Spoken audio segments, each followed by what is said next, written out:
اب جو میں نے کانسیپٹ آف پیس کو سمجھنے اور سمجھانے کی آسانی کے لیے، کیونکہ یہاں پر ہر طرح کے ہمارے پڑھے لکھے لوگ بھائی موجود ہیں، بہنیں موجود ہیں، تو کانسیپٹ آف پیس یعنی امن کو سمجھنے کے لیے، سمجھانے کے لیے میں نے دو اس کی تقسیم کی ہے.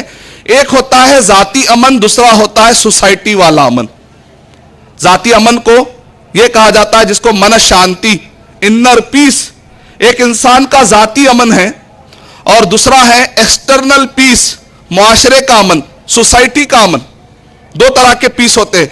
اگر ایک انسان کو معاشرے کا تو امن ہے لیکن اس کے اندر اگر امن نہیں ہے تب بھی انکمپلیٹ امن ہوا، انکمپلیٹ پیس ہوا. لیکن ایک انسان اندر سے امن میں ہے لیکن معاشرے میں اگر امن نہیں ہے تب بھی وہ انکمپلیٹ پیس ہوا. تو اسی لیے ایک انسان کو اندرونی طور پر بھی امن ہونا چاہیے اور اسی طریقے سے معاشرہ بھی امن ہونا چاہیے، کیونکہ امن شروع ہوتا ہے انسان کے اپنے ذات سے، پھر اس کے بعد اس کے گھر والے امن میں رہتے ہیں، پھر اس کے بعد پڑوسی والے امن میں رہتے ہیں، پھر اس کے بعد محلے والے، پھر اس کے بعد گاؤں، قبیلہ، شہر، ہوتے ہوتے ساری دنیا میں امن پھیل جاتا ہے. اس کا مطلب یہ نکلا کہ آدمی کو پہلے اپنے اندر امن والا ہونا چاہیے. امن شروع ہوتا ہے آدمی کے اپنے ذات سے، پھر اس کے بعد یہ امن پھیل جاتا ہے پوری دنیا کے اندر. اگر ہم یہ دو کانسیپٹ کو مان لیتے ہیں تو آئیے ہم قرآن مجید کا مطالعہ کر کے دیکھتے ہیں. تو تین چیزوں سے آدمی کو انر پیس ملتا ہے، آدمی کو اندر کا امن تین چیزیں کرنے سے ملتا ہے. سب سے پہلے توحید، ایک اللہ کو ماننا. اگر ایک انسان یہ سمجھے گا کہ میرے کئی خدا ہیں تو اس کا مینٹل پیس تباہ ہو جائے گا. یہ عقیدہ رکھنا پڑے گا کہ پورے انسانوں کا پیدا کرنے والا اور پوروں کا پالنہار ایک ہی ہو سکتا ہے، ایک سے بڑھ کے نہیں ہو سکتا ہے. قرآن مجید میں اس کی لاجک پیش کی گئی کہ کیسے اس کو امن ملتا ہے، مینٹل پیس کیسے ملتا ہے. قرآن مجید میں اس کی لاجک پیش کی گئی ہے. مثال کے طور پہ سورہ زمر، سورہ نمبر 39 کہ آیت نمبر 29 میں اللہ سبحانہ و تعالی ارشاد فرما رہے ہیں، ضرب اللہ مثلا رجلا فیہ شرکاء متشاکسون. اللہ نے مثال دی ہے کہ ایک انسان ہے، اس کے کئی اونر ہیں، ایک ایسا غلام ہے اس کے کئی اونر ہیں، کہ 1 2 3 4 اونر ہیں. وَرَجُلًا سَلَمًا لِرَجُلٍ، اور دوسرا آدمی وہ ہے جس کا ایک آقا ہے، جس کا ایک اونر ہے. اللہ تعالیٰ کہہ رہے ہیں هَلْ يَسْتَوِيَانِ مَثَلًا، کیا دونوں امن اور شانتی میں ایک ہو سکتے ہیں؟ کیا دونوں برابر ہو سکتے ہیں؟ جو آدمی، جو بھی غلام ہوگا، اگر اس کے کئی آقا ہوں گے تو کبھی وہ آقا بلائے گا، کبھی وہ آقا بلائے گا. متشاکسون، پریشان رہے گا ہمیشہ آدمی. اگر ایک ایسا آدمی رہے گا جس کا اگر ایک اونر رہے گا، سلما للرجل، تو اس کے اندر سلامتی بھی رہے گی. هل يستویان مثلا، الحمدللہ بل اکثرهم لا يعلمون. ساری تعریفیں اللہ کے لیے ہیں، کئی لوگ تو جانتے نہیں. اللہ تعالیٰ اس لاجک کے ذریعے سے قرآن مجید میں بتلا رہے ہیں. بالکل اسی طریقے سے اگر کوئی آدمی عقیدہ رکھتا ہے کہ میرے کئی خدا ہیں، میرے کئی کریٹر ہیں، تو ایسے وقت پر اس آدمی کو کئی کریٹر کو خوش کرنے کے لیے بڑی آہو بھگت کرنی پڑے گی. نتیجے میں وہ آدمی کا انر پیس تباہ ہو سکتا ہے، مشکل میں پڑ سکتا ہے. اسی لیے حضرت یوسف علیہ السلام نے سورہ یوسف، سورہ نمبر 12 آیت نمبر 39 میں یوسف علیہ السلام نے اس کو اور اچھے انداز میں سمجھایا. ارباب متفرقون خیر ام اللہ الواحد القہار. اے لوگو، پانی کے لیے الگ خدا، مصیبت ڈالنے کے لیے الگ خدا، مصیبت ٹالنے کے لیے الگ خدا، ہمدردی کرنے کے لیے الگ خدا. اگر تم ہر ایک کے لیے الگ الگ خدا بناتے چلے جاؤ گے، کیا تم کو الگ الگ خدا چاہیے یا ایک پاورفل خدا جس کے پاس پوروں کا پاور موجود ہے؟ کون سا چاہیے؟ کیونکہ آدمی کو کبھی مصیبت ایک ہی وقت پہ، آدمی کو کبھی ایک ہی وقت پر کئی مصیبتیں آتی ہیں. اس ایک وقت پر اس کو سارے خداؤں اور سارے لوگوں کا خیال رکھ کر بات کرنا مشکل ہوتا ہے. یعنی آدمی کے انر پیس کے لیے، اس کے ذاتی امن کے لیے آدمی کے لیے ضروری ہے کہ پہلے وہ یہ عقیدہ رکھے کہ ہم سب کا پیدا کرنے والا ایک ہی. اسی لیے اللہ تعالیٰ نے قرآن مجید میں ارشاد فرمایا سورہ انبیاء، سورہ نمبر 21 کی آیت نمبر 22 کے اندر، لو کان فیہما آلہۃ الا اللہ لفسدتا. آدمی کے شانتی تو دور کی بات ہے، پورے کائنات کی شانتی ختم ہو جائے گی. اگر ان کائنات میں آسمان اور زمین میں اگر کئی خدا ہوتے تو آپس میں فساد برپا ہو جاتا. اگر دو خدا ہوتے سنسار میں تو دونوں بلا ہوتے سنسار میں. ادھر ایک کہتا کہ میری سنو, ادھر ایک کہتا میاں چپ رہو, ادھر ایک کہتا کہ بارش رہے, ادھر ایک کہتا کہ گرمی رہے. یعنی مطلب یہ ہے کہ اگر خدا الگ الگ ہوتے تو یہ کائنات میں جو امن آپ دیکھ رہے ہیں, 100 بلین گیلیکسیز جو بڑے اپنے رفتار اور بڑے امن کے ساتھ کائنات پوری چل رہی ہے, ان سب کا چلانے والا ایک ہے. کائنات کا امن بھی ہے اور انسان کے ذاتی عمل کا تعلق بھی توحید سے بڑا گہرا ہے. امن کے لیے ضروری ہے کہ آدمی توحید یعنی ہم سب کو پیدا کرنے والا ایک ہے, اس کو ماننا بہت ضروری. اللہ تعالیٰ نے قرآن مجید میں ارشاد فرمایا, سورہ مومنون سورہ نمبر 23 کی آیت نمبر 91 کے اندر, مَتَّخَذَ اللَّهُ مِن وَلَدٍ, اللہ نے اپنے لیے کوئی لڑکا نہیں بنایا. کوئی کہتا ہے نا اللہ کے بیٹے بھی ہے, نہیں. وَمَا كَانَ مَعَهُ مِنْ إِلَٰهٍ, اور اللہ کے ساتھ کوئی اور معبود بھی نہیں, کوئی پارٹنر بھی نہیں ہے. اللہ اکتا ہے, اللہ کے ساتھ کوئی پارٹنر ہے, کوئی شریک نہیں ہے. وَمَا كَانَ مَعَهُ مِنْ إِلَٰهٍ إِذًا لَذَهَبَ كُلُّ إِلَٰهٍ بِمَا خَلَقَ, تب تو پھر ہر کوئی اپنی اپنی پراپرٹی لے کر الگ ہو جاتا. وَلَعَلَى بَعْضُهُمْ عَلَى بَعْضٍ, اور ہر کوئی چاہتا, ایک خدا چاہتا کہ دوسرے خدا سے میں آگے نکل جاؤں, دوسرا خدا چاہتا کہ میں تیسرے خدا سے آگے نکل جاؤں. سبحان اللہ, اللہ کی ذات پاک ہے, ایسا کوئی پارٹنر نہیں ہے. یہ پوری کائنات کو امن میں چلانے کے لیے اور انسان کے جسم کے اندر من شانتی قائم ہونے کے لیے ایک اللہ اور ہم سب کا کریٹر ایک ہے, اس کو ماننا بہت ضروری ہے. مطلب یہ نکلا کہ آدمی کو اگر انر پیس چاہیے تو اس کے پاس ایک اللہ کا تصور ہونا ضروری ہے. اب دنیا کے سارے مذہبی کتابوں کا مطالعہ کر کے دیکھ لیجئے, سارے مذہبی کتابوں کے اندر بھی ایک خدا کا ہمیں تصور ملتا ہے. مثال کے طور پہ اگر ہم پڑھتے ہیں ہندو مذہبی کتابوں کے اندر, رگ ویدا بک نمبر 1 اس کا ہم نمبر 164 اور اس کی ورس نمبر 46, یجرویدا چیپٹر نمبر 30 اس کی ورس نمبر 3 کے اندر, یجرویدا چیپٹر نمبر 40 اس کی ورس نمبر 8 اور 9 کے اندر, اندھن تما پروشنتی اسمبھوتی مپاستے تتو بھویا ایوتے تمویا اسمبھوتا رتا نہ تسیا پرتیما آستی ایکم سد وپرا بہدا ویدانتی ایکم برہم دتیا ناستے نینا ناستے کنچن. یعنی کہ دنیا کے ہندو مذہبی کتابیں کہہ رہی ہیں کہ ہم سب کا پیدا کرنے والا کون ہے, ایک ہی ہے, ایک سے بڑھ کے ہو ہی نہیں سکتا. ایکم ایک, سد وپرا بہدا ویدانتی, عقل مند لوگ پیدا کرنے والے کے بارے میں عقیدہ رکھتے ہیں کہ وہ ایک ہے. اور اسی طریقے سے اندھن تما, اندھیرے میں ہے وہ, پروشنتی اسمبھوتی مپاستے, جو اسمبھوت کی پوجا کرتا ہے. اسمبھوت کا مطلب ہوتا ہے آسمان, زمین, آگ, ہوا, پانی. تتو بھویا, اس سے بھی زیادہ, ایوتے ڈیپر ڈارکنیس, بہت زیادہ ڈارک میں وہ ہے. تتو بھویا ایوتے تمویا اسمبھوتا رتا, جو اسمبھوت کی پوجا کرتا ہے. یعنی اگر کوئی آدمی آسمان, زمین, آگ, ہوا, پانی کی اگر پوجا کرتا ہے تو وہ اندھیرے میں ہے. اس سے بھی زیادہ اندھیرے میں وہ ہے جو اپنے ہی ہاتھوں کے بنائے ہوئے کسی چیز کی پوجا کرتا ہے. اتنے ڈیٹیل میں آیا.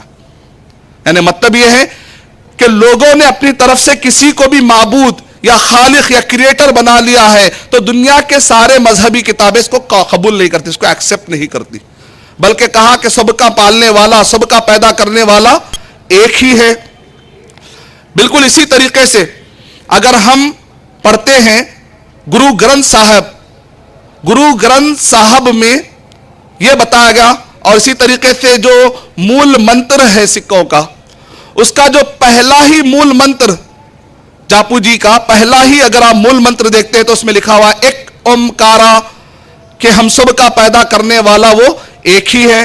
Deuteronomy chapter number 6 verse number 4 کے اندر بتایا گیا, شما اسرائیل و ادنا الہن و ادنا خط, کہ اے اسرائیل کے لوگوں سن لو کہ ہمارا اور تمہارا خدا ایک ہی ہے.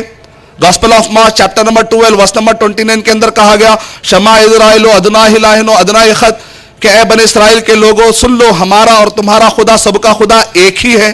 یعنی دنیا کے بڑے مذاہب سب کہتے ہیں کہ ہم سب کا پیدا کرنے والا ایک ہی. لیکن سوال یہ ہے کہ وہ ایک پیدا کرنے والا کون ہے, اس کے ڈیٹیل کیا ہیں, کون ہے, کس نے ہم کو پیدا کیا, کون ہے جس نے ہم کو جس نے ہم کو پیدا کیا، میں کہاں سے آیا ہوں، یہ جو ڈیٹیل آنسر ہیں آپ کو قرآن مجید میں ڈیٹیل ملیں گے۔ اگر آپ کو یہ پڑھنا ہے کہ وہ ایک کون ہے تو آپ کو قرآن مجید پڑھنا پڑے گا۔ وہ ایک اکیلا اللہ ہی کیوں ہے، اس کی بھی لاجک قرآن مجید میں دی گئی۔ مثال کے طور پہ اللہ تعالیٰ نے قرآن مجید میں ارشاد فرمایا سورہ اخلاص سورہ نمبر 112 کے اندر، قل هو اللہ احد، کہہ دو کہ وہ ایک اللہ سبحانہ و تعالی، کہہ دو کہ وہ ایک اللہ سبحانہ و تعالی ہے۔ سورہ طٰہٰ سورہ نمبر 20 آیت نمبر 114 میں اللہ سبحانہ و تعالیٰ نے ارشاد فرمایا اننی انا اللہ، بے شک میں ہی وہ اللہ ہوں، لا الہ الا انا فاعبدنی، کہ تم میرے اکیلے کی عبادت کرو، میرے علاوہ کوئی سچا معبود نہیں ہے، میں تم سب کا پیدا کرنے والا ہوں۔ قرآن مجید میں کلیئرٹی کے ساتھ، نام کے ساتھ، صفتوں کے ساتھ، کاموں کے ساتھ، اللہ تعالیٰ کے ساتھ کی جانے والی عبادتوں کے ساتھ جتنے ڈیٹیل میں قرآن مجید میں کانسیپٹ پایا جاتا ہے، دنیا کے کسی بھی مذہبی کتاب میں ایسا نہیں پایا جاتا۔ تو مطلب یہ ہے کہ ایک آدمی کو انر پیس کے لیے پہلے یہ تلاش کرنا ہے کہ خداؤں میں ایک خدا ہونا چاہیے، تو آدمی کو سکون ملے گا۔ اس سے زیادہ سکون اس وقت پر ملے گا جبکہ وہ ایک کون ہے، اگر وہ مسئلہ بھی حل ہو جاتا ہے تو اس کو اور زیادہ سکون ملے گا انشاءاللہ۔ تو قرآن مجید میں وہ ایک اللہ سبحانہ و تعالیٰ ہے، نہ صرف اللہ تعالیٰ کہہ رہے کہ میں اکیلا ہوں، اللہ تعالیٰ قرآن مجید میں کل ملا کر آیت الکرسی میں 10 لاجک پیش کر رہے ہیں۔ کتنے لاجک پیش کر رہے ہیں اللہ تعالیٰ؟ 10 لاجک پیش کر رہے ہیں۔ اللہ تعالیٰ نے سورہ بقرہ سورہ نمبر 2 آیت نمبر 255 میں اللہ سبحانہ تعالیٰ کہہ رہے ہیں، آیت الکرسی کے اندر 10 لاجک دی اللہ تعالیٰ نے، 10 عقلی دلیلیں دی ہیں یہ سمجھانے کے لیے کہ وہ اللہ ہی ہے جو ایک تمہارا خالق اور ایک تمہارا اونر ہے، وہ مالک ہے، اسی نے تم کو پیدا کیا، لہذا تم اس کی عبادت کرو۔ اس کے 10 لاجک بتائے گئے جس سے ثابت ہو جاتا ہے کہ دنیا کے سارے مذہبی کتابیں ایک کا تصور دیتے ہیں، اس ایک کا آئیڈینٹیفیکیشن معلوم کرنا بھی بہت ضروری۔ مثال کے طور پہ اگر کوئی شخص کہے میں مانتا ہوں کہ میرے والد صاحب ایک ہے، لیکن ساتھ میں اس کو یہ بھی مان لینا چاہیے کہ اس کا ایک والد کون ہے تاکہ اس کو پہچاننے میں آسانی رہے، آدمی کو سکون مل جائے گا۔ اللہ تعالیٰ قرآن مجید میں کہہ رہے ہیں اللہ لا الہ الا هو الحی القیوم، کہ وہ اللہ سبحانہ و تعالیٰ ہے، لا الہ الا ہو، اس کے علاوہ کوئی سچا معبود نہیں ہے، الحی القیوم۔ کیوں؟ پہلی لاجک، کیونکہ وہ زندہ ہے، جیسا کہ سوامی جی نے بھی ابھی کہا تھا کہ وہ زندہ ہونا بہت ضروری ہے، کیونکہ اگر وہ مر جائے گا تو پھر کائنات کو سنبھالے گا کون؟ وہ انسانوں کے آنے سے پہلے بھی اس کو رہنا چاہیے، انسانوں کے رہتے ہوئے بھی اور انسانوں کے بعد بھی۔ کل من علیہا فان ویبقى وجہ ربک ذو الجلال والاکرام۔ الحی کہا گیا وہ زندہ ہے۔ دوسری لاجک یہ بتائی جا رہی ہے القیوم، وہ پوری کائنات کو سنبھالنے والا ہونا چاہیے۔ اگر وہ خود پیدا ہو رہا ہے اس کا مطلب کوئی دوسرا اس کو سنبھال رہا ہے، اگر اس کی بیوی ہے مطلب کوئی اس کو دوسری سنبھال رہی ہے، اگر اس کو بچہ ہے مطلب وہ کسی اور کا محتاج ہے، محتاج نہیں ہونا چاہیے وہ۔ القیوم، وہ پوری کائنات کو قائم کرنے کی اس کے پاس طاقت ہونی چاہیے، تب جا کے ہی وہ اللہ اپنے آپ کو بول سکتا ہے۔ کوئی ایک انسان اٹھ کر میں خدا ہوں کہہ کر نہیں کہہ سکتا ہے، اور قریب میں ایسے لوگ بھی اپنے آپ کو انہوں نے خدا کہا جن کو US میں انٹری تک بھی نہیں ملی۔ یعنی آپ تصور کریں کہ خدا ہے اور محتاج ہے ویزے کا، ایسا نہیں ہونا چاہیے۔ القیوم، وہ کائنات کو قائم رکھنے والا، جیسا کہ سوامی جی نے بڑی پیاری بات کہی، کہا کہ دنیا کے اندر انسان اپنے آپ کو خدا کہتے پھر رہا ہے، بات ایسی نہیں ہونی چاہیے۔ وہ جو خدا ہوگا القیوم ہوگا، الحی القیوم، لا تأخذہ سنۃ ولا نوم، نیند تو دور کی بات ہے، اس کو اونگ بھی نہیں آنی چاہیے۔ ایک آدمی کو سکون کب آئے گا؟ اچھا میرا خدا اتنا پاورفل ہے اس کو نیند بھی نہیں آتی، رات میں 12 بجے اگر کوئی تکلیف آ جائے تو اس کو پکارنے کے لیے ورڈ ہے اللہ تو مجھے بچا، اعوذ باللہ من الشیطان الرجیم۔ اس کو دعا کے لیے یقین کب آئے گا؟ اگر اس کے دماغ میں یہ آئے گا کہ ارے میں سوتے وقت پر اوپر والا بھی سو گیا تو کیا اس کو یقین آئے گا؟ جب یقین نہیں آئے گا تو امن کہاں سے آئے گا؟ امن آنے کے لیے ضروری ہے لا تأخذہ سنۃ ولا نوم، لہو ما فی السماوات وما فی الارض، آسمانوں اور زمین میں جو کچھ بھی ہے وہ سب اسی کا ہونا چاہیے۔ کیونکہ آپ دیکھتے ہیں کہ پوری کائنات چل رہی ہے، اس کے اندر آپ کو مصیبت آ رہی ہے، کوئی آدمی مصیبت آپ کو ڈال رہا ہے تو آپ کہتے ہیں اللہ تو مجھے فلاں کی مصیبت سے بچا، اے اللہ فلاں بادلوں سے، فلاں طوفان سے، فلاں فلاں سے بچا. ایک آدمی کس سے کہے گا؟ اس کو کہے گا جو اس کا مالک رہے گا. جب آدمی کو یہ تصور رہے گا کہ میرا اللہ وہ ہے جو پوری کائنات کا مالک ہے, تو اس کو جتنا سکون آ سکتا ہے, یہ سکون ہم سارے غیر مسلم بھائیوں کو بھی ہم دعوت دیتے ہیں کہ وہ اس سکون کو حاصل کرنے کی کوشش کرے. لہو ما فی السماوات و ما فی الارض من ذا الذی یشفع عندہ الا باذنہ. اور وہ ایسا ہونا چاہیے کہ اس کے حکم کے بغیر پتا بھی نہیں ہل سکتا, اس کے حکم کے بغیر کوئی وہاں پر سفارش کر ہی نہیں سکتا. تو بہت ہی کلیئر ہو جائے گا, اس کا مطلب کسی اور کی چل نہیں سکتی. تو پورا یقین کس پر ہو جائے گا؟ اللہ تعالیٰ پر. اتنا پکا عقیدہ ہونا چاہیے. فلاں بچا لیں گے, فلاں بچا لیں گے, ان کا بھی دخل ہے, کائنات وہ بھی چلاتے ہیں, فلاں بابا چلاتے ہیں. نہیں, ایک اللہ ہے. من ذا الذی یشفع عندہ الا باذنہ یعلم ما بین ایدیہم وما خلفہم. اب آپ پکار رہے ہیں اور اوپر والا سن ہی نہیں رہا ہے, اس کو معلوم ہی نہیں, تو آپ کی مصیبت کو کون دور کرے گا؟ یعلم ما بین ایدیہم وما خلفہم. جو کچھ بھی ہو چکا ہے اور جو کچھ بھی آنے والا, اس سب کا جاننے والا ہونا چاہیے, تبھی جا کے سکون ہوگا نا.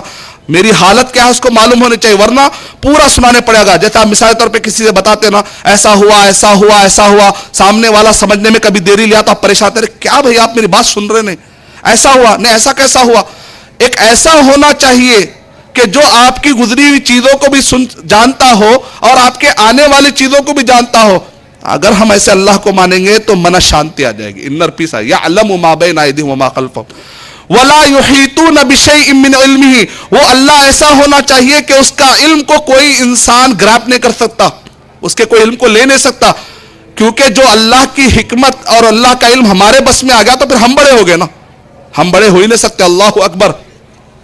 ولا یحیطون بشیء من علمہ, کہ وہ اس کے علم کے بارے میں کوئی نہیں, الا بما شاء, مگر جتنا کہ اللہ تعالیٰ نے چاہا. تو قرآن مجید کی شکل میں آخری نبی حضرت محمد مصطفیٰ صلی اللہ علیہ وسلم کو اللہ سبحانہ و تعالیٰ نے قرآن مجید صحیح احادیث کی روشنی میں اللہ جو چاہتا ہے بتا دیا ہے. اب ہم کو اگر چاہیے کہ اس کی چاہت کیا ہے, ہمارے اونر کی چاہت کیا ہے.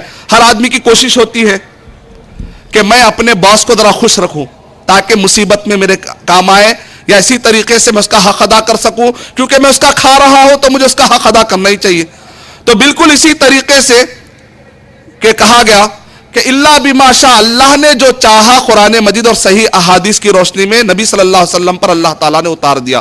آپ کو اگر اللہ کی چاہت معلوم کرنا ہے تو آپ کو قرآن مجید اور صحیح حدیث کا مطالعہ کرنے سے چاہت مل جائے گی. مطلب یہ ہے کہ آدمی کو جب چاہت مل جاتی ہے تو ایسے وقت پر اس کو امن حاصل کرنا اور بھی آسان ہو جاتا ہے.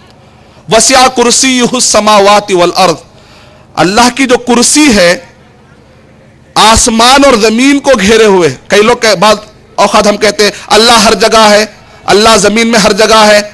نہیں, کائنات اتنی چھوٹی ہے, کائنات کے اندر یہ طاقت نہیں ہے کہ وہ اللہ سبحانہ و تعالیٰ کو اندر اپنے لے لے. اس کی جو کرسی ہے وہ خود اتنی بڑی ہے کہ نبی اکرم صلی اللہ علیہ وسلم نے ارشاد فرمایا کہ پورے ڈیزرٹ کے اندر اگر ایک انگوٹھی پھینک دی جائے تو انگوٹھی جتنی چھوٹی ہے, بالکل اسی طریقے سے کرسی کے مقابلے میں یہ پوری جو کائنات ہے 100 بلین گیلیکسی, ایک گیلیکسی کے اندر 200 بلین تارے, 45 سیٹلائٹ, اور اسی طریقے سے اس کے اندر زمین کا ایک چھوٹا سا حصہ. اتنے سارے چیزیں ملنے کے بعد, اتنے پلانٹ ملنے کے بعد ایک گیلیکسی ہوتی ہے. ویسے کتنے گیلیکسی ہے؟ 100 بلین گیلیکسی ہے. یہ پورے گیلیکسی کرسی کے مقابلے میں کتنے ہیں؟ ایک ڈیزرٹ میں انگوٹھی جتنی چھوٹی ہے, کرسی اتنی بڑی ہے کہ پورے گیلیکسیز کرسی کے سامنے انگوٹھی کی طرح ہے. کا مطلب یہ نکلا یہ زمین کے اندر اتنی طاقت نہیں ہے کہ وہ اللہ تعالیٰ کو لے لے.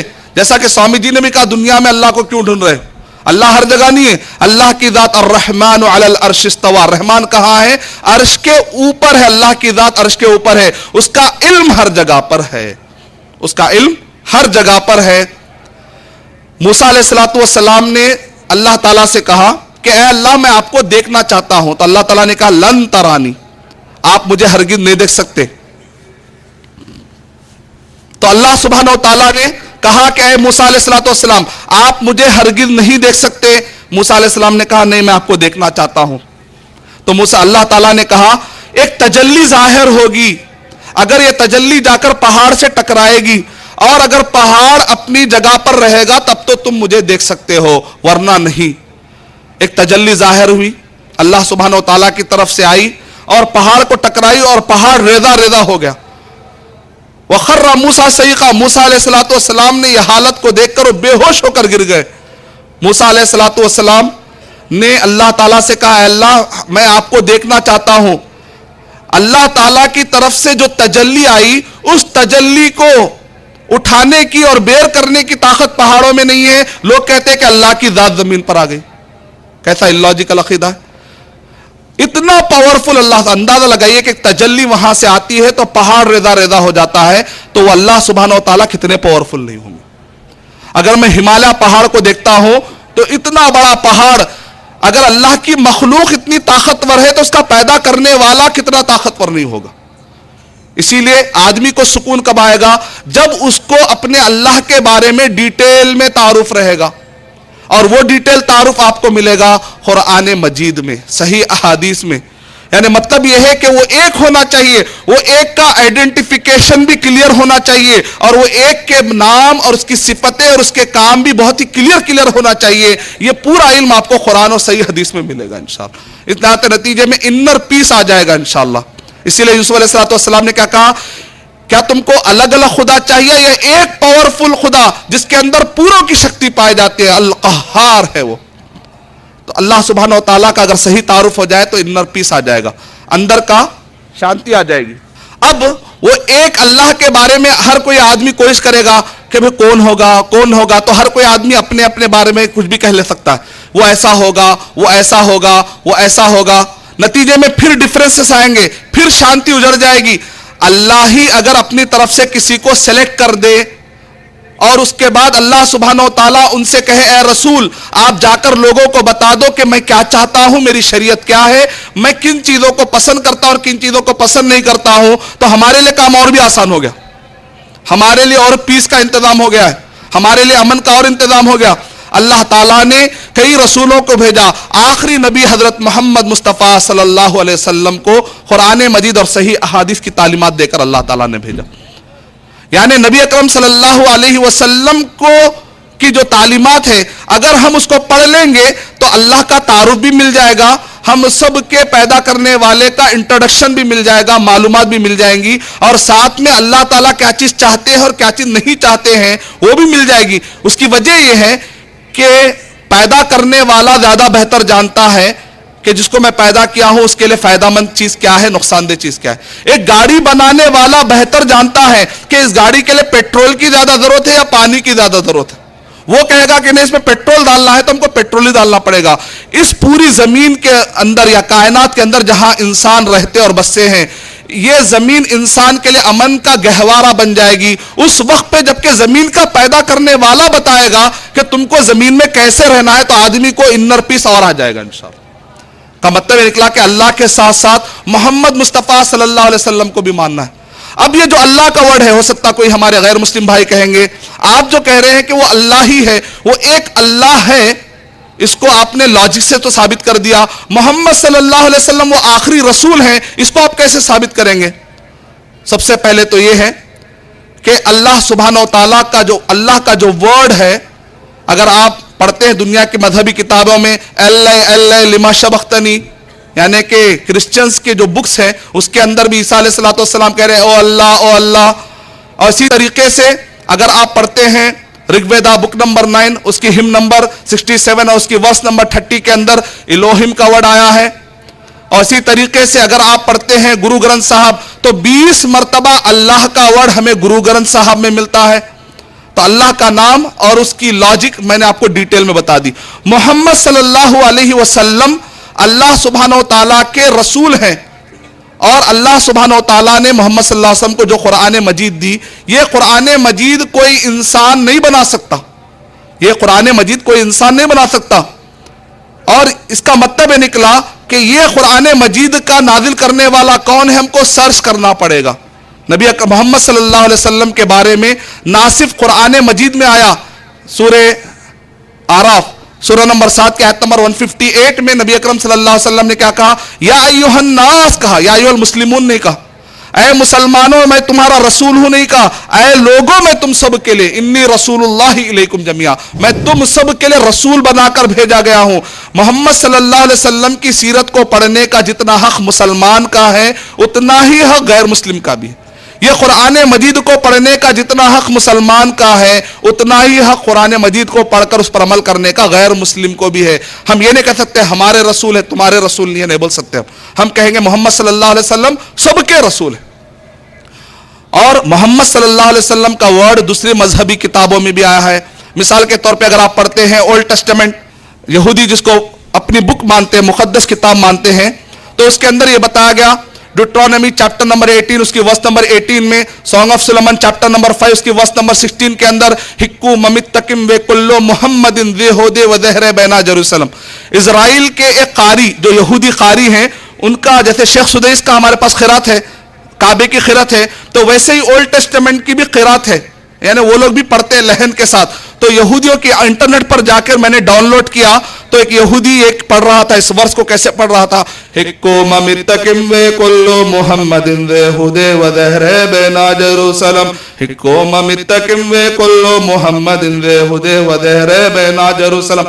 یعنی محمد کا ورڈ اولڈ ٹیسٹمنٹ میں بھی آیا، جس کو علامہ ابن تیمیہ رحمۃ اللہ علیہ نے بھی کنفرم کیا۔ اور اسی طریقے سے نیو ٹیسٹمنٹ کا اگر آپ مطالعہ کرتے ہیں تو اس کے اندر بھی ہمیں پیراکلیٹاس فارقلیت کا ہمیں ورڈ ملتا ہے، اس کا معنی ہے وہ جس کی خوب تعریف کی جائے۔ اگر آپ پڑھتے ہیں gospel of John chapter number 14 اس کی ورس نمبر 15 16 اور 17 کے اندر، ہندوؤں کی مذہبی کتابوں کے اندر بھی ہمیں ذکر ملتا ہے۔ عبداللہ اڈیار جو کہ ایک ہندو بہت بڑے پجاری تھے، انہوں نے جیسے کہ ہمارے سوامی جی نے حق کو قبول کرتے ہوئے امن پر انہوں نے کتاب لکھی، عبداللہ اڈیار صاحب نے محمد صلی اللہ علیہ وسلم کے بارے میں لکھتے ہوئے کہا، اسلام جس سے مجھے عشق ہے، نینو ارادھنچے اسلام، تمل ناڈو کے اندر رہنے والے انہوں نے کہا اسلام جس سے مجھے عشق ہے، اس کے اندر جو بھوشیہ پرانا ہے، یعنی فیوچر کے جو بھوشیہ کے بارے میں جو باتیں بتائی جاتی ہے، اس کے اندر ہے پرف 3 کھنڈ 3 ادھیائے 3 شلوکا نمبر 3 اور 4، اس کے اندر بتایا گیا مہامدا اتھیکیات، محمد صلی اللہ علیہ وسلم ایک ٹیچر بن کر آئیں گے۔ اور اسی طریقے سے اگر آپ پڑھتے ہیں گرو گرنتھ صاحب اس کا پیج نمبر 141 اور اس کی ورس نمبر 11 کے اندر محمد صلی اللہ علیہ وسلم کا ورڈ آپ کو آج بھی کلیئر ملے گا۔ یعنی دنیا کے سارے مذہبی کتابیں محمد صلی اللہ علیہ وسلم کا ورڈ اس کے اندر پایا جاتا ہے۔ یعنی مطلب یہ ہے کہ محمد صلی اللہ علیہ وسلم اللہ سبحانہ و تعالیٰ کی طرف سے بھیجے گئے آخری رسول ہے، اب آپ کے بعد کوئی اور رسول اور نبی آنے والے نہیں ہیں۔ اگر محمد صلی اللہ علیہ وسلم ایک طریقہ بتا دیں تو آپ کے لیے اللہ کے بارے میں اور اللہ کی اچھا معلوم کرنے کے لیے آسانی ہو جاتی ہے۔ نتیجے میں ہر ایک کو الگ الگ جا کر محنت کرنے کی ضرورت نہیں پڑے گی کہ میرے لیے صحیح کیا ہے غلط کیا ہے، پھر ہر کوئی اپنی اپنی فلسفی لائے گا۔ کئی لوگ کہتے ہیں نا میں نے اتنا تلاش کیا، بیابانوں میں تلاش کیا، پہاڑوں میں تلاش کیا، گفاؤں میں تلاش کیا تو مجھے ٹروت مل گیا۔ اب ہر کوئی کہہ لے گا مجھے یہ ٹروت ملا، مجھے یہ ٹروت ملا۔ اتنی مشکل نہیں، الحمدللہ اللہ نے آسانی کر دی ہے۔ الگ الگ جا کے ریسرچ کر کے پہاڑوں کو دیکھ کر اللہ کی اچھا سمجھنے کے بجائے اللہ نے اپنی طرف سے سلیکٹ کر کے بھیجا دیا ہے کہ اللہ کیا چاہتا اور کیا نہیں چاہتا، بہت آسان ہو گیا۔ مشکل راستے پر جانے کے بجائے ایزی راستے پر آئیں گے تو جلدی امن مل جائے گا، انشاءاللہ جلدی پیس مل جائے گا، جلدی انر پیس مل جائے گا۔ اور محمد صلی اللہ علیہ وسلم کو سائنٹسٹ بھی آج رسول ماننے کے لیے تیار ہے۔ دنیا کی مذہبی کتابیں تو کتابیں، آج کے سائنٹسٹ، حق پرست سائنٹسٹ بھی محمد صلی اللہ علیہ وسلم کو رسول مانتے ہیں۔ سمپل لاجک ہے اس کی۔ ولیم کیت مورے کہتے ہیں کہ میں مانتا ہوں کہ یہ قرآن مجید اللہ سبحانہ و تعالیٰ کی طرف سے ہے، ایک انسان اس کو نہیں لکھ سکتا۔ پروف کیا دیا انہوں نے؟ نبی اکرم صلی اللہ علیہ وسلم جس وقت پر آئے تھے، پورے سائنسدان کہتے ہیں کہ وہ ڈارک ایجز کا زمانہ تھا۔ اس وقت پر ناسا کے تھا، اس وقت پہ کیمبرج، آکسفورڈ جیسی کوئی بھی یونیورسٹی نہیں تھی۔ سب لوگ کہتے ہیں کہ جس وقت پر نبی اکرم صلی اللہ علیہ وسلم آئے وہ ڈارک ایجز کا زمانہ تھا، اندھیری اندھیری تھی۔ محمد صلی اللہ علیہ وسلم امی تھے، آپ کو دیکھ کر پڑھنا نہیں آتا تھا، آپ کو لکھنا نہیں آتا تھا۔ نبی صلی اللہ علیہ وسلم امی تھے، اور اس وقت پر ماحول میں بھی کہیں پر بھی دور دور تک ریسرچ کا کوئی نام نہیں تھا۔ اس وقت کی کتاب کے اندر ایسی باتیں آئی ہیں جیسا کہ مورس بکائے کہتے ہیں کہ 100 سے زیادہ اس کے اندر ایسی آیتیں ہیں جس کو ماڈرن سائنس آج بھی سمجھنے سے قاصر ہے، کیونکہ قرآن مجید کی آیتیں سائنس سے بھی ایڈوانس ہے۔ اس زمانے میں اس کے اندر ایک دو تین مثالیں میں آپ کو دیتا ہوں، اس سے آپ کو سمجھ میں آ جائے گا کہ اس کے اندر ایسی ایسی باتیں ہیں. مثال کے طور پہ سورہ انبیاء نمبر 21 کے آیت نمبر 31 میں بگ بینگ تھیوری کے بارے میں بتایا گیا. یعنی کہ آج کے کئی سائنسدان بگ بینگ تھیوری کے بارے میں آج ڈسکوری کر کے بتلا رہے ہیں، جبکہ 1400 سال پہلے قرآن مجید کے اندر یہ بات آئی ہے. ظاہر بات ہے کائنات کو پیدا کرنے والا زیادہ بہتر جانتا ہے کہ اس قرآن مجید میں کیا بتائے، کیا لکھے. اس کا مطلب نکلا کہ محمد صلی اللہ علیہ وسلم نے اس کو اپنی طرف سے نہیں لکھا، بلکہ اللہ سبحانہ و تعالیٰ کی طرف سے ہے. آج کے پورے سائنسدان یہ کہتے ہیں کہ پورے جتنے بھی دنیا میں چیزیں ہیں وہ سب کے سب ڈی این اے پر ہیں. اور پورے لوگ یہ مانتے ہیں، پورے سائنسدان، کہ ڈی این اے ڈیپینڈ ہے پانی کے اوپر، واٹر کے اوپر. اللہ تعالیٰ نے قرآن مجید میں ارشاد فرمایا سورہ انبیاء نمبر 21 کے آیت نمبر 30 میں وَجَعَلْنَا مِنَ الْمَاءِ كُلَّ شَيْءٍ حَيٍّ أَفَلَا يُؤْمِنُونَ. ہم نے ہر چیز کو پانی سے بنایا، کیا پھر بھی وہ ایمان نہیں لاتے؟ پورے سائنسدان کہہ رہے ہیں کہ پورے کائنات کی جتنی چیزیں ہیں ڈی این اے پر ڈیپینڈ ہیں، اور ڈی این اے اپنی غذا آبٹین کرتا ہے واٹر سے. قرآن مجید میں یہ بات آئی ہے 1400 سال پہلے. اور اسی طریقے سے سورہ مومنون سورہ نمبر 23 کے آیت نمبر 13 14 15 میں ایمبریولوجی سبجیکٹ، یعنی رحم مادر میں، ماں کے پیٹ میں جو بچہ ڈیولپ ہوتا ہے اس کے 7 اسٹیجز بتائے گئے، اتنے باریکی سے اس کو بانٹا گیا. سائنسدان کہتے ہیں کہ پہلے ہم نے کوشش کی کہ اس بچے کے جو اسٹیجز ہیں ہو سکتا ہم منتھ میں بانٹیں تاکہ اسٹڈی کرنے میں آسانی ہو. منتھ میں بانٹنا ان کو مشکل ہوا کیونکہ صحیح طور پہ نہیں جم رہا تھا. لیکن ولیم کیت مورے دا ایمبریولوجی کتاب کے اندر لکھتے ہیں کہ قرآن مجید پڑھنے کے بعد ہم کو ایمبریولوجی کی اسٹڈی آسان ہو گئی، کیونکہ اس کے اندر جو اسٹیجز بتائے گئے 40 دن 40 دن نطفہ، نطفے سے پھر علقہ، علقہ سے مضغہ. کہا کہ میں ماننے کے لیے تیار ہوں کہ محمد صلی اللہ علیہ وسلم اس کو اپنی طرف سے نہیں لکھ سکتے، یہ اللہ سبحانہ و تعالیٰ کی طرف سے ہے. ایک ہی بات سے دو باتیں ثابت ہوئی. اگر یہ ثابت ہو گیا کہ یہ قرآن مجید ایک انسان نہیں بنا سکتا کیونکہ اس کے اندر ایسی ایسی چیزیں ہیں جس کو صرف خالق کریٹر ہی بتا سکتا ہے، ساتھ میں یہ بھی ثابت ہوا کہ وہ سچی باتیں بتانے والے محمد صلی اللہ علیہ وسلم ہیں. ایک طرف اللہ ثابت ہوا تو دوسری طرف محمد صلی اللہ علیہ وسلم بھی ثابت ہو گئے. آدمی کے لیے سکون کی بات یہ ہے کہ اس کی لاجک میں بھی وہ بات سمجھ میں آ جانی چاہیے، تو اور زیادہ سکون ہو جائے گا اس کو. تیسری چیز یہ ہے انر پیس کے لیے آخرت کا تصور ہونا بہت ضروری ہے. مثال کے طور پہ اگر کوئی آدمی کسی گناہ سے یا کرائم سے یا دہشت گردی سے بچتا ہے، کوئی اگر دیکھ رہا ہے تو بچے گا. لیکن اگر کوئی اس کو پکڑنے والا ہو، دیکھنے والا ہو، تو چور کیا کرتا ہے؟ بچنے کی کوشش کرتا ہے. اگر ایک مسلمان کے دماغ میں اور انسان کے دماغ میں بیٹھتا ان اللہ کان علیکم رقیبا، اللہ تعالیٰ تمہیں دیکھ رہے ہیں، تو آدمی کہتا ہے اللہ تعالیٰ دیکھ رہے. فمن یعمل مثقال ذرۃ خیرا یرہ ومن یعمل مثقال ذرۃ شرا یرہ. جو کوئی بھی ذرہ برابر بھی نیکی کرے گا دیکھ لے گا، جو کوئی بھی ذرہ برابر برائی کرے گا دیکھ لے گا. اس کے دماغ میں آئے گا اگر آج میں کسی معصوم کی ہتیا کروں گا، آج اگر میں کسی دہشت گردی کا کوئی بھی کام کروں گا تو قیامت میں مجھے کون پکڑ لے گا؟ اللہ سبحانہ و تعالیٰ پکڑ لے گا. کیونکہ سورہ مائدہ نمبر 5 کے آیت نمبر 32 میں اللہ تعالیٰ نے معصوم کو مارنا حرام قرار دیا ہے. اگر کوئی بھی انسان اگر یہ حرام کام کرتا ہے تو قیامت میں اللہ تعالیٰ اس کو دنڈ دیں گے، اور اللہ تعالیٰ دیکھ رہے ہیں، اس کا حساب و کتاب ہو رہا ہے. فرشتے نام اعمال نوٹ کر رہے ہیں، اس کے گردن کے اندر ایک طائرہ ہے جو اس کو نوٹ کر رہا ہے. تو آدمی گھبرائے گا. اگر وہ دن کے اندر قانون کو فالو کرے گا لیکن اندھیرے کے اندر وہ ڈرے گا اللہ سبحانہ و تعالیٰ سے، نتیجے میں شانتی آتے چلے جائے گی، آدمی خود شانتی والا ہو جائے گا. ایک ہوتا ہے انر پیس، اندر کا پیس، ذاتی امن. ذاتی امن میں جب اگر پختہ ہو جائیں گے تو انشاءاللہ اللہ مجھے دیکھ رہا ہے، وہ اللہ کون ہے، اس کا آئیڈینٹیفیکیشن کلیئر ہے، اس کے نام معلوم ہے، اس کی صفتیں معلوم ہے، تو اب ایکسٹرنل پیس خود بخود آ جائے گا. اگر ہم دنیا کا امن دیکھیں گے تو فی الوقت 5 بڑے ایسے مسائل ہیں جس کی وجہ سے دنیا کے اندر امن غارت ہو رہا ہے. نمبر 1، دنیا کے اندر پردے کا سسٹم جو فالو کرنا چاہیے تھا صحیح فالو نہیں کرنے کی وجہ سے دنیا میں امن غارت ہو رہا ہے، نمبر 1. نمبر 2، سود کی وجہ سے دنیا میں امن غارت ہو رہا ہے. نمبر 3، نا انصافی کی وجہ سے دنیا میں امن خراب ہو رہا ہے. نمبر 4، دہشت گردی کے واقعات کی وجہ سے دنیا میں امن غارت ہو رہا ہے. یعنی مطلب یہ ہے کہ دنیا کے اندر جو امن غارت ہو رہا ہے، ان 4 باتوں کے ساتھ 5ویں چیز اگر ملا لی جائے، شراب کا کثرت سے استعمال، بہت زیادہ استعمال کی وجہ سے، یہ 5 چیزوں کی وجہ سے دنیا کا امن خراب ہو رہا ہے۔ اسلام ایک انسان کے انر پیس، اس کے ذاتی امن کے بارے میں بھی سوچتا ہے اور ایکسٹرنل پیس کے بارے میں بھی